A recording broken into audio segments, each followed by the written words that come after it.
지금 이 영상을 시청하고 계시는 여러분은 떨고 있으신가요? 조금 이상한 질문인 것 같지만 현재 여러분을 포함한 주변의 모든 물체들은 지금 이 순간에도 떨고 있습니다. 모든 물질에는 그 자체가 갖고 있는 고유의 진동 모드, 즉 주파수가 있으며 만약 동일한 주파수의 힘이 외부에서 가진이 된다면 고유 진동수와 일체의 증폭을 일으키는 공진 현상을 겪게 됩니다. 우리의 신체를 예로 들어볼까요? 인간의 몸의 경우 머리에서 어깨, 허리, 두개골, 등뼈 등의 아주 많은 복잡한 고유 진동 모드를 갖춘 복합 물질로 볼 수 있는데요. 사람의 신체는 각 부분마다 고유 진동수가 다르지만 상하 방향으로 4에서 8Hz 그리고 앞뒤 방향으로 1에서 2Hz의 고유 진동수가 인체에 가장 큰 영향을 주는 메인 주파수라고 합니다. 여기서 이야기하는 헤르츠는 초당 몇 번을 진동하였는가를 나타내는 수치로서 4Hz의 경우 1초에 4번 진동했다고 볼 수 있습니다. 그런데 이상한 점이 있죠.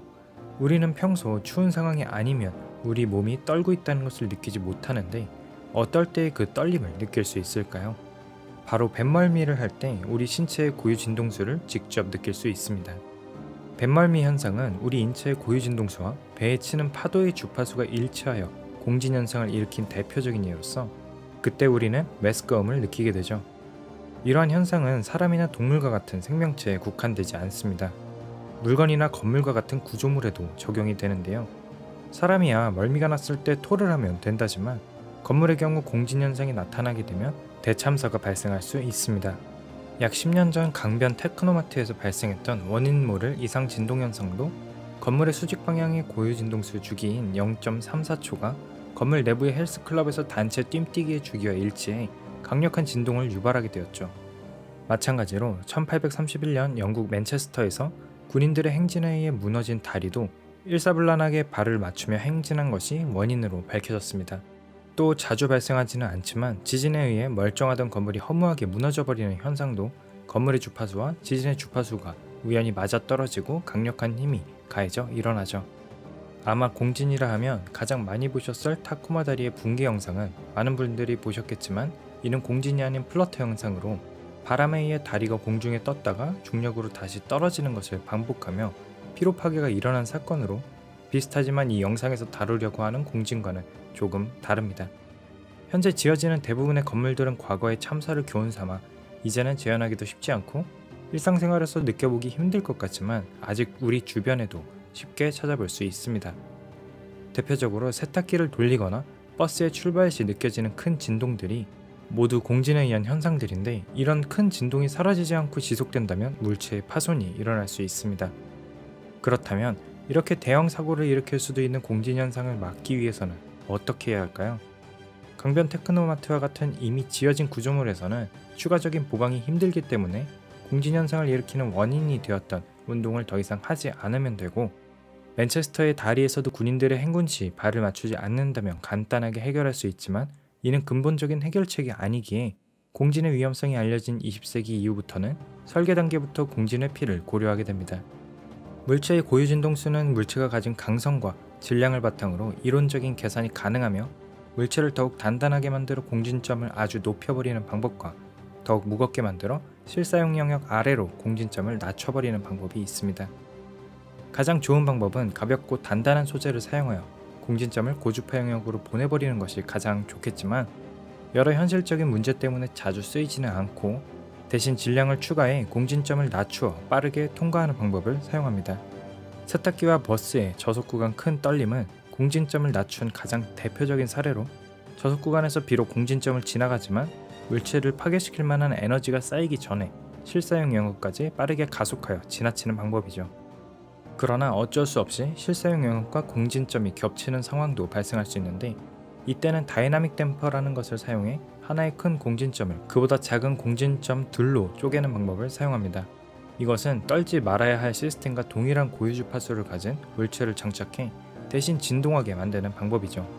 비슷한 원리로 고층 빌딩에 설치되어 있는 매스 댐퍼도 건물 대신 반대 방향으로 진동해 건물의 진동을 줄여주는데 이는 지진을 견뎌내는 데에도 도움을 줍니다. 그런데 문제가 있습니다.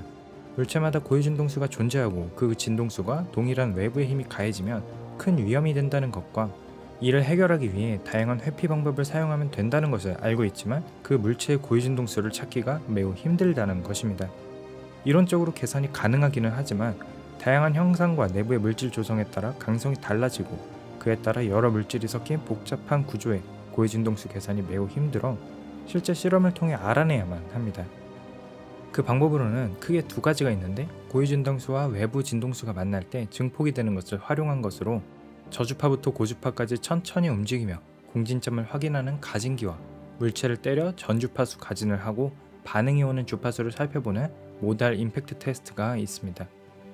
첫 번째 방법으로는 그네를 미는 경우를 생각해보면 되는데요. 그네를 느리게 시작해서 빠르게 밀다 보면 특정 속도에서 그네가 가속이 되는 때가 생기게 되는데, 이러한 원리를 이용해 모든 주파수를 가진해보고 반응이 오는 때를 찾는 방법입니다.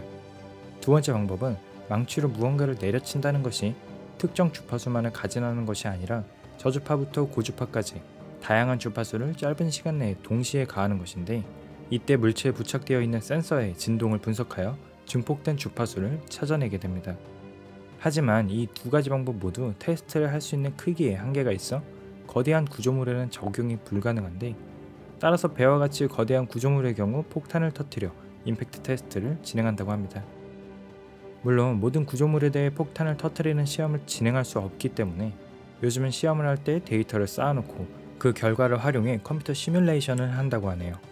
그런데 지금까지의 이야기를 들어보면 공진이 발생하면 불쾌하거나 위험하기 때문에 꼭 피해야 할 현상으로 여겨질 수 있지만, 잘만 활용하면 굉장히 유용해 다양한 분야에서 쓰이고 있습니다.